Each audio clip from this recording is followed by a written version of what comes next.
Hello friends, आप सभी का स्वागत है आपके अपने यूट्यूब चैनल स्टडी आले पर। आज हम class 10th UP board exam 2025-26 Hindi पद्यांश पर आधारित प्रश्न उत्तर करवाएंगे। ये है practice set number 8। 7 practice set number complete हो चुकी हैं। अगर आपने नहीं देखा तो देख लीजिए के।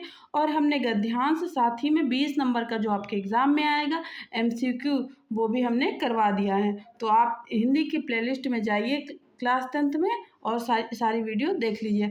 आज का टॉपिक है अध्याय 8 माखनलाल चतुर्वेदी। माखनलाल चतुर्वेदी आपको बता दें ये आपके एग्जाम में 6 अंक का आता है और यहाँ पर 3 प्रश्न होते हैं, एक प्रश्न 2 नंबर का होता है। तो चलिए हम देखते हैं सबसे पहले माखनलाल चतुर्वेदी की पुष्प की अभिलाषा कहाँ से लिया गया है ये पद? पुष्प की अभिलाषा से शीर्षक से। तो चलिए पहले हम पद को देखेंगे। चा नहीं मैं सुरबाला के गहनों में गूथा जाऊं, चा नहीं प्रेमी माला में बिन प्यारी को ललचाऊं, चा नहीं सम्राटों के सर पर हे हरि डाला जाऊं, चा नहीं देवों के सिर पर चढ़ू भाग्य पर इठलाऊं, मुझे तोड़ लेना बनमाली उस पद पे देना तुम फेंक, मातभूमि पर शीश चढ़ाने जिस पद पर जावे वीर अनेक। तो ये क्या होगी? पुष्प की अभिलाषा का पद हो गया। अब हम सबसे पहले प्रश्न देखेंगे। प्रश्न आपके 3 होंगे। यहाँ पर प्रस्तुत पद्यांश का संदर्भ लिखना है और उसके बाद रेखांकित अंश की व्याख्या। तीसरा प्रश्न आपको हमेशा ध्यान से पढ़ना होगा। यहाँ पे तीसरा प्रश्न है कि पुष्प वनमाली के समक्ष अपनी कौन कौन सी इच्छा या चाह प्रकट करता है। ठीक है, तो हम सबसे पहले उत्तर में संदर्भ देखेंगे।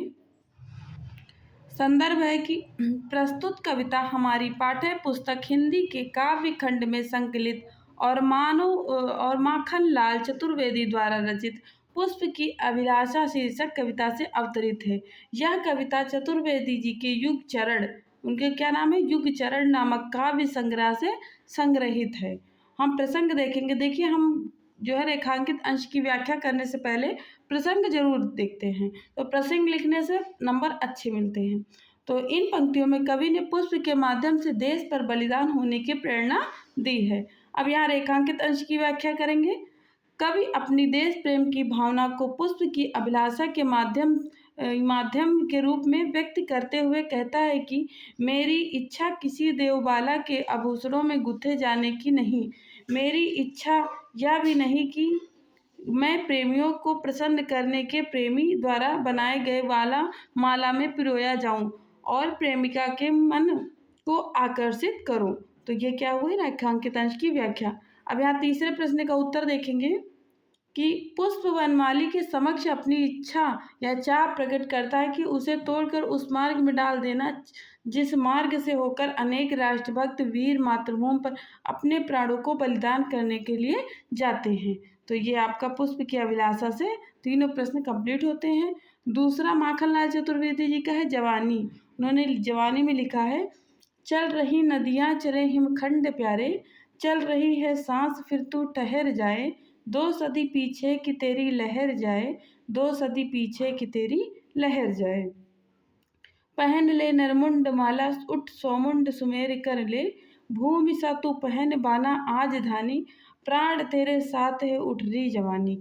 तो यहाँ पे आपको 2 चीज़, यहाँ पर ये जवानी से लिया गया। तो यहाँ भी हम 3 प्रश्न देखेंगे क्योंकि यहाँ संदर्भ भी देखेंगे, रेखांकित अंश की व्याख्या और तीसरा प्रश्न हो जाएगा कवि दृष्टिपात द्वारा क्या देखता है लिखिए, यानी कि आपको ये चीज़ें लिखनी है।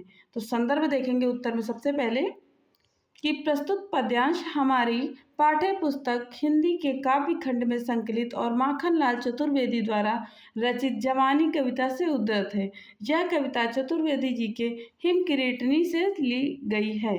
तो यहाँ आपको 2 चीज़ें ध्यान देनी होगी। अब हम देखेंगे प्रसंग। क्या देखेंगे? प्रसंग। इस पद में देश के युवा शक्ति में उत्साह का संचार करते हुए उसे देशोत्थान के कार्यों में प्रवृत्त होने का आह्वान किया जाता है। कवि युवाओं को संबोधित करता हुआ कहता है।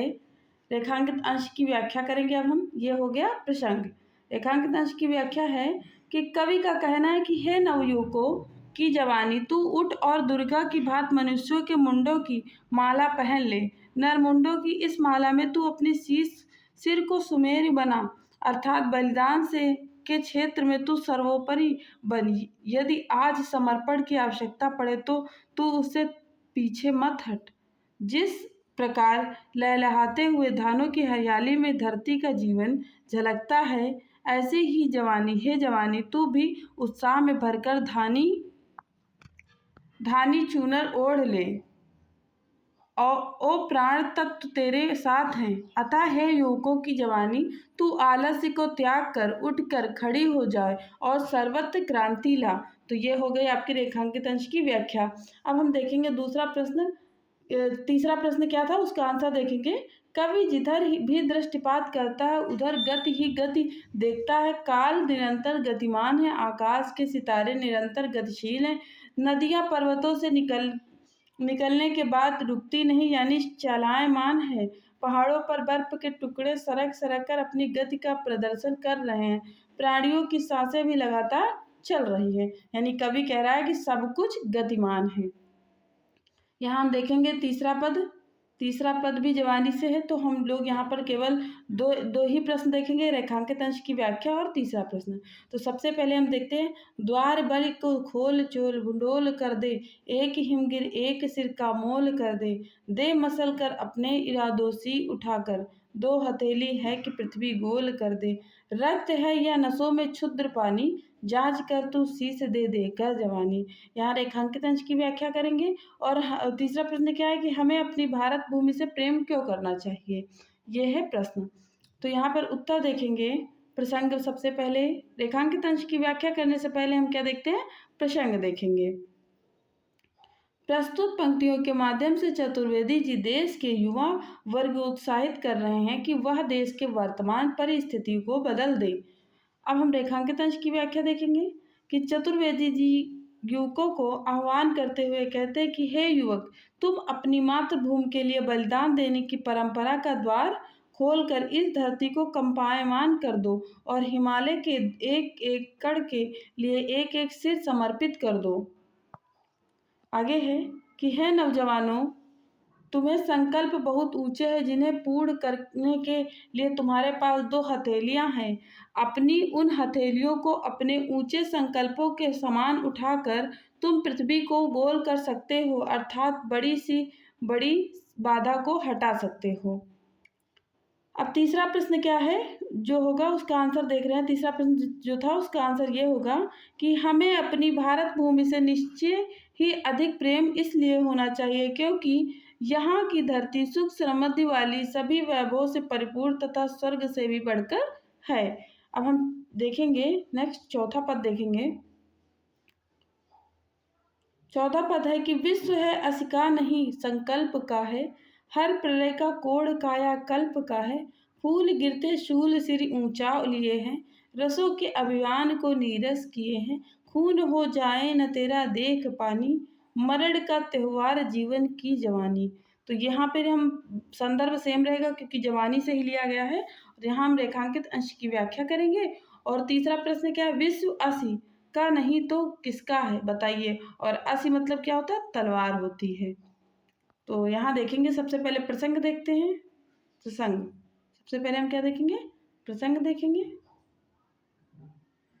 तो इन पंक्तियों में युवा शक्ति को क्रांति का अग्रदूत मानते हुए युवकों को आत्म बलिदान की प्रेरणा दी गई है। तो यहाँ प्रसंग में हम थोड़ा सा तो रेखांकित अंश की व्याख्या करेंगे। अब हम कवि नव युवकों को क्रांति के लिए उत्तेजित करते हुए कहता है कि क्या यह संसार तलवार का है? क्या संसार को तलवार की धार या सशस्त्र बल से ही जीता जा सकता है? नहीं, यह बात नहीं है। यह संसार दृढ़ निश्चय वाले व्यक्तियों का है। इसे इन्हीं के द्वारा ही जीता जा सकता है।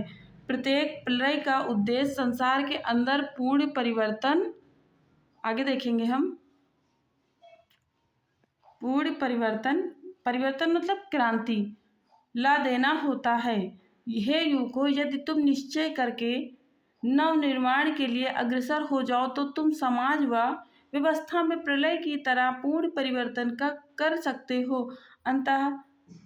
अतः तुम्हें दृढ़ संकल्प के द्वारा नई क्रांति के लिए अग्रसर होना चाहिए। अब हम तीसरे प्रश्न का उत्तर देखेंगे कि विश्व असी का नहीं बल्कि यह विश्व संकल्प यानी दृढ़ निश्चय वाले व्यक्तियों का है।